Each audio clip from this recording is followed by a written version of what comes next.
Halo semuanya, kembali lagi bersama kami di Tech Talk Fair. Bersama saya Dr. Hewan Putri Aisyah Hanifah. Dan saya Dr. Hewan Syahil Eka Putri lagi. Oke. Bosan nggak ya? Semoga tidak ya. Semoga tidak. Saya sih agak bosan. Aduh, sama lagi dong. Sama. Oke, jadi sekarang kita mau bahas lagi segmen Hewan-hewan yang viral, yang menggemaskan itu. Ada yang menggemaskan, ada yang viral. Karena oke. Ya. Jadi ini narsumnya langsung dari Dok Syahil ya, Ya. yang sangat hobi scroll TikTok dan berita viral itu. Oke. Scroll media sosial 24/7. Oke, Baik. sangat bisa dimaklumi. Oke dok, berarti sekarang berita pertama datang dari mana nih? Kita ke Oman dulu, Dok. Oh, Nah, Oman, oke. di Oman itu ada kayak acara tahunan, The Camel Beauty namanya. Jadi kontes kecantikan unta, Dok. Oh wow, unta Iya, aja ada kontes unta, kecantikannya ya. lenggak gitu kan.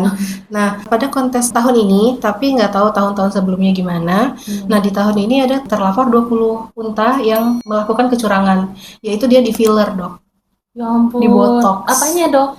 Ada yang dibotok bibirnya, hidungnya, sama bagian kepalanya agar terlihat besar gitu, Dok.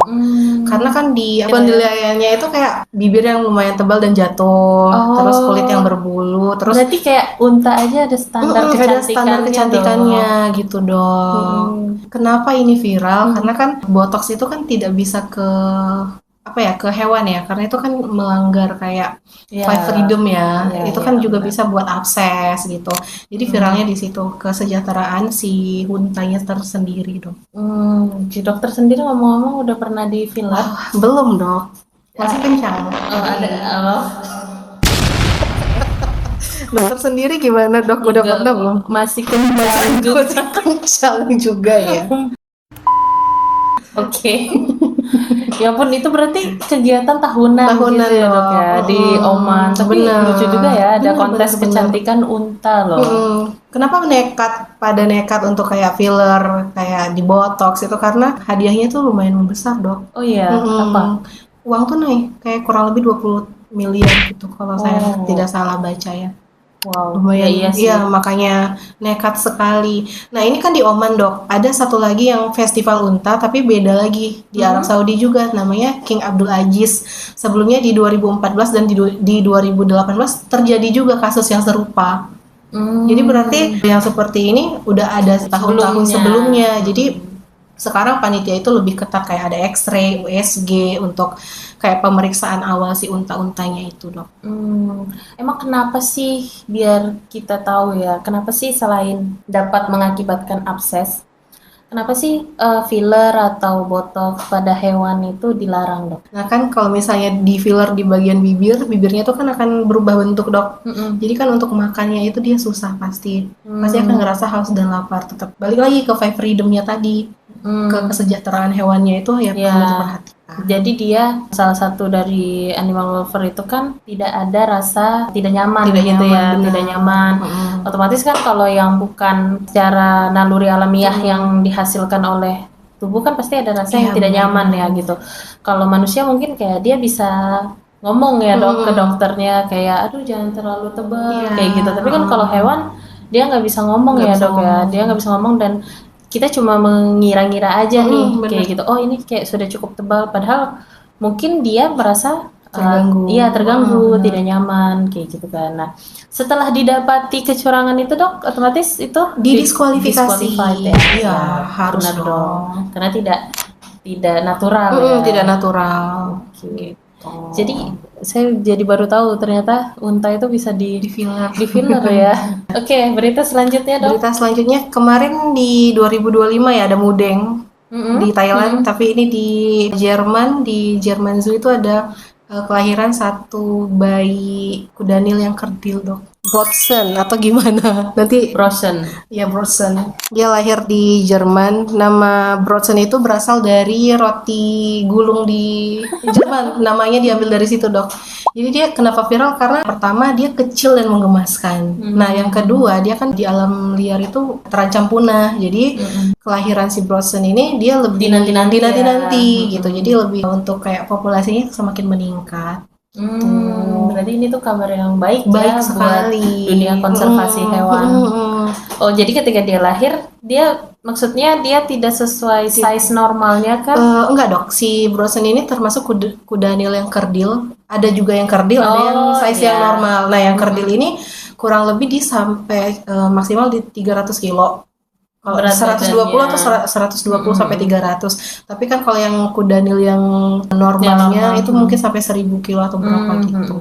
Ini justru lebih kecil dan menggemaskan. Ya ampun, lucu banget. Saya belum baca sih berita si Brosen. Kemarin scroll, kok imut banget ya gitu. Padahal ini nggak banyak yang tahu, tapi dia lahirnya di awal 2026 ini sih dok. Tadi di zoo mana dok? Di Jerman dok. Oh, di Jerman Zoo gitu. Tapi kayak kita itu sudah bisa mengunjungi kan? Maksudnya udah terbuka untuk umum kan? Sudah bisa dilihat untuk umum. Maminya nggak baby blues kayak Punch kan? Semoga enggak sih dok, dari itunya sih kayak ibu dan bayinya itu sehat. Dari updatean mereka di sana. Oke, kita ada 2 berita orang hutan tapi di yang berbeda dok. Di lokasi yang berbeda. Di lokasi berbeda. Nah ini di salah satu zoo di Florida. Itu ada satu orang hutan Sumatera yang baru lahir dari pasangan Raya dan Tengku. Oh, jadi ini ibu sama bapaknya itu asli orang hutan Sumatera. Terus dia melahirkan anak orang hutan, tapi dia dikonservasi dibesarkan di Florida. Oh, wow, keren. Sebelumnya si Tara dan Tengku ini punya anak juga dok. Lahir di tahun 2014. Berarti mereka udah warga negara sana ya? Iya. Aduh, kabur aja dulu gak sih dok? Nah, terus dok? Nah, sama seperti si kuda Nil yang tadi, kan orang hutan Sumatera itu kan jumlah populasi di alam bebas itu kan udah sedikit terancam punah. Jadi kelahiran si Raya ini yang ditunggu-tunggu dok. Apalagi si Raya ini betina. Jadi udah ada kayak bakal indukan yang baru gitu. Kenapa sih dia terancam punah? Karena kebanyakan sawit. Aduh, nyawit nih orang. Pasti kalau misalnya satwa-satwa yang terancam punah itu pasti sebelumnya ada kayak konflik antara manusia dan satwa, kayak penebang liaran, itu juga salah satunya dok. Ya, semoga Raya dan Tengku sehat selalu di Florida. Raya, Tara, Tengku sama kakaknya. Tapi di Taman Safari Indonesia sendiri itu ada berhasil loh dok mengembangbiakan panda. Iya, namanya Satrio. Iya, namanya Satrio. Jadi panda dari Cina yang kalau nggak salah pertama kali lahir di Indonesia ya. Benar. Dari si giant panda dikembangbiakan oleh tim dokter hewan di Taman Safari. Dan dia berhasil melahirkan anak bernama Satrio. Ini dia fotonya. Lucu banget, bukan yang ini. Ini ada fotonya. Ngomong-ngomong soal orang hutan, beberapa bulan ke belakang juga ada pernikahan dok orang hutan. Wow, dokter diundang kan? Aduh enggak, cuman tapi katanya di itu loh. Iya, ada itunya, ada undangan terbukanya. Ya aduh, orang hutan aja udah nikah ya dok. Pernikahannya berlangsung di Jepang dok. Jadi si Jennifer ini pergi ke Jepang. Namanya Jennifer. Nama yang betina itu Jennifer. Terus yang jantannya itu Hayato. Mereka itu masing-masing masih 15 tahun dok. Nah fun fact-nya kalau untuk orang hutan itu ketika dia kayak dewasa kelaminnya itu untuk betina itu sekitar di 13-15 tahun dengan masa produktif sehingga usia 50 sampai 60 tahun. Kalau yang jantan itu 8 sampai 15 tahun udah mulai dewasa kelamin, untuk masa produktifnya itu start di 15 atau 20 tahun. Tapi kayak kita menjaga dari baby sampai usia 13 tahun itu juga berarti sebuah challenge juga ya dok ya. Apalagi kan kayak habitat mereka juga udah makin dikit gitu kan dok. Kalau si Jennifer dan Hayato ini mereka orang hutan Kalimantan dok. Berbeda sama si Tara dan dikembangkan di Jepang. Enggak, yang Jennifer di Indonesia, si Hayato itu di Jepang. gitu. Terus Itu pas untuk perkawinannya itu kayak untuk semacam kayak kerjasama untuk bidang konservasi kayak gitu. Si Jennifernya dibawa ke Jepang berarti. Benar, ikut mertua berarti dok. Ikut keluarga suami. Iya, ikut keluarga suami. Diboyong. Diboyong. Oke, terus di sana kawin dan tapi baru pernikahan ya dok ya. Baru pernikahan. Belum lahir Belum, kan nanti ya. kita nantikan ya anak-anaknya Jennifer Jennifer dan Hayato. Berarti ini tuh sebenarnya menjadi kabar baik juga ya dok ya buat kita dengan adanya kelahiran hewan yang terancam punah kayak tadi kuda Nil dan orang utan. Terus juga ada perkawinan dari satwa kayak gitu kan. Wow, berarti ini tuh menjadi kabar baik juga buat manusia ya dok ya, dengan lahirnya satwa, perkembangbiakan satwa itu menjadi kabar baik untuk manusia. Emang kenapa sih kita harus berbahagia dengan lahirnya anak orangutan, lahirnya anak dari kuda Nil? Kenapa kita harus berbahagia dok? Nah, karena pada dasarnya si hewan-hewan ini kan menjaga ekosistem agar tetap stabil dok. Yang pertama benar, menjaga ekosistem keseimbangan makhluk hidup.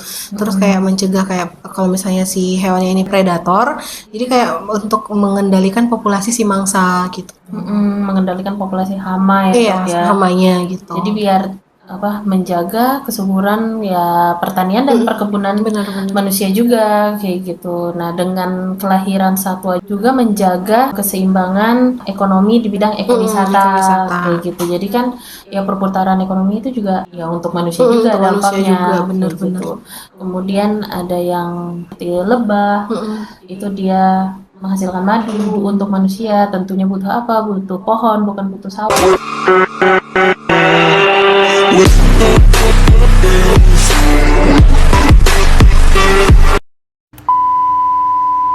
Untuk menjaga tetap terjadinya penyerbukan secara alami, menjaga kita juga tetap mengkonsumsi yang namanya madu hutan. Ya, dok, berarti memang kita itu ada istilahnya, kalau teman-teman bisa baca itu istilahnya One Health. One Health itu adalah kesinambungan antara kesehatan manusia, tumbuhan, dan hewan. Lingkungan juga. Dan lingkungan. Nah, itu berkesinambungan dalam satu kesehatan yang sama-sama berperan penting di dalam dunia. Nah, seperti itu. Mungkin kapan-kapan kita bisa bahas One Health ya, dok ya. Boleh. Oke. Kayaknya itu aja sih ya, dok ya, untuk segmen kali ini. Dan dokter ada yang mau ditambahin mungkin? Jadi teman-teman semua, jadi kan satwa itu memang berperan penting. Jadi ada baiknya kayak kelahiran seperti ini ya dikabarkan gitu biar orang-orang pada tahu. Terus bukan hanya masyarakat, pihak pemerintahan juga pasti harus kayak lebih giat lagi untuk membangun ekosistem yang baru sih dok. Kalau bisa ya, benar. Untuk satwa-satwa kita yang terancam punah seperti orangutan Sumatera, orangutan Kalimantan, badak juga, itu juga kan terancam punah juga. Yang badak di ujung kulon itu juga terancam punah. Jadi, kalau nggak salah populasinya tinggal di bawah 2. Iya. Dan dua-duanya itu kalau nggak salah jenis kelaminnya sama gitu loh dok. Iya. Jantan atau dua-duanya betina gitu. Jadi nggak bisa itu. Kasihan sekali. So sad. Nah, satwa ini juga nanti akan bisa dinikmati anak cucu kita, biar mereka juga bisa lihat gitu. Oh, ini yang namanya orangutan, ini namanya badak gitu. Ekowisata yang tadi disinggung ya. Terus juga sebenarnya satwa liar ini berperan penting dalam menggemburkan tanah. Jadi dengan adanya satwa liar yang seperti badak, gajah yang besar-besar itu, mereka berfungsi untuk menyuburkan tanah, menggemburkan tanah secara alami, sehingga tanah itu menjadi humus dan baik untuk tanaman yang bisa tumbuh secara alami juga, seperti itu. Jadi jangan kita menyingkirkan semena-mena ya dok ya, kalau satwa liar itu tuh dia cuma monyet, dia cuma badak kayak gitu, padahal kayak peran mereka tanpa harus bersuara, tanpa harus berisik itu ternyata memiliki peran yang sangat penting dalam kelangsungan hidup manusia. Seperti itu. Oke deh teman-teman, mungkin untuk episode kali ini sampai di sini dulu, dan sampai ketemu lagi di Tech Talk Vet episode selanjutnya. Bye-bye.